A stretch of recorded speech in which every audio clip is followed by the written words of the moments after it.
Napanghihinaan ka na din ba dahil wala pa ring monetization ng ads on Reels at in-stream ads? Well guys, meron po tayong paunang binibigay na monetization ni Meta at wag po natin itong baliwalain, itong stars.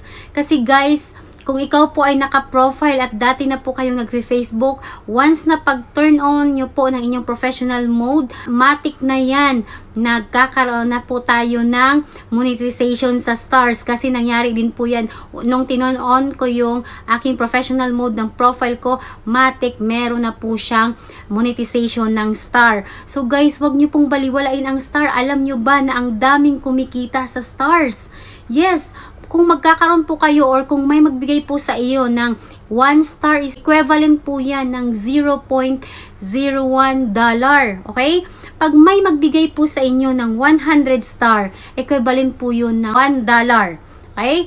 Pag may nagbigay sa iyo ng 1,000 star, is equivalent po yun ng $10. Ngayon na ipo, nagkaroon na po kayo ng 2,500 stars. So, meron ka na pong $25. So, pag meron ka na pong 10,000 stars, equivalent po yun ng $100 or in peso, 5,500. Na yan naman po talaga ang minimum para makuha po natin ang ating payout sa stars.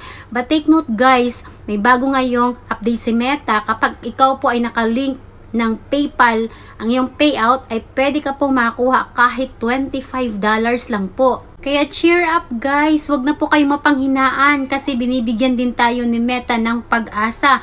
Kaya ang gawin nyo, maging active lang po kayo, mag-post po palagi sa inyong mga account, sa inyong Facebook para po kayo kumita ng star. Syempre gandahan nyo na din. Kapag nagustuhan ng mga viewers or ng manonood ang ginawa mong content or ang pinost mo, magbibigay po yan sila ng star sa'yo. Katulad sa akin guys, nag-post lang naman ako ng pagkain.